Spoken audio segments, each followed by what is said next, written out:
Assalamualaikum warahmatullahi wabarakatuh. Untuk selanjutnya, saya akan menjelaskan tugas pertemuan ke-15, yaitu terkait peran dan fungsi organisasi advokat. Nama saya Ahmad Alamsyah Abdullah Abdul Hussein, NIM 2019-499, dari kelas Manajemen Law Firm kelas P, dosen pembimbing Ibu Tinu. Saya akan menjelaskan selanjutnya terkait peran organisasi advokat.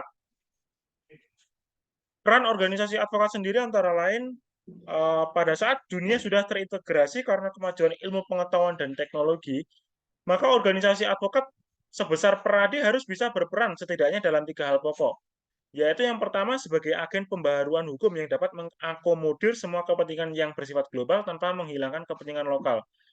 Peran semacam ini penting karena pada akhir pembaharuan hukum itu harus bertujuan untuk memberikan kesejahteraan kepada masyarakat luas. Sebagai agen pembaharuan hukum, organisasi advokat harus bisa tampil lugas dan tegas, terutama jika berperan sebagai fasilitator, mediator, dan katalisator terhadap semua kepentingan masyarakat yang ada. Hal ini penting mengingat bahwa selama ini belum ada organisasi advokat di Indonesia yang dapat melakukan peran semacam ini. Dalam rangka untuk mencapai kesejahteraan masyarakat secara keseluruhan sebagaimana yang dimaksud tersebut, maka peran organisasi advokat yang kedua dan tidak kalah penting adalah sebagai penegak hukum untuk mewujudkan keadilan dan hak asasi manusia. Dan ketiga dalam peran organisasi advokat ini, maka dapat disimpulkan bahwa apabila peran ini dapat diselenggarakan dengan konsisten dan konsekuen oleh advokat, maka kesejahteraan rakyat yang kita idam-idamkan tersebut dapat mendekati kenyataan.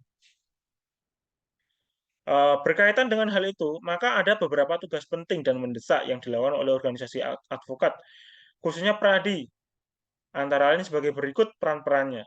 Mengangkat advokat, membuat dan menyelenggarakan buku daftar advokat, dan setiap 1 tahun melaporkan perubahan jumlah anggota organisasi advokat kepada Mahkamah Agung dan Menteri Hukum dan HAM. Menyelenggarakan pendidikan khusus advokat, sebagaimana pada pertengahan tahun 2005 kegiatan ini telah berjalan. Menyelenggarakan ujian advokat, menetapkan kantor advokat yang memberikan kewajiban untuk menerima calon advokat yang akan melakukan magang, menetapkan dan menjalankan kode etik bagi para anggota advokat, melaksanakan pengawasan terhadap advokat, membentuk Dewan Kehormatan baik di tingkat pusat maupun di tingkat daerah, memberikan teguran lisan, teguran tertulis, pemberhentian sementara, pemberhentian tetap, berdasarkan keputusan Dewan Kehormatan. Membentuk komisi pengawas, menetapkan tata cara pengawasan terhadap advokat yang dijalankan oleh komisi pengawas. Memberikan atau mengeluarkan rekomendasi sehubungan dengan izin advokat asing yang akan bekerja sebagai karyawan di kantor advokat Indonesia. Serta yang terakhir adalah berbagai hal lainnya yang sesuai dengan tujuan organisasi advokat. Selanjutnya terkait fungsi organisasi advokat.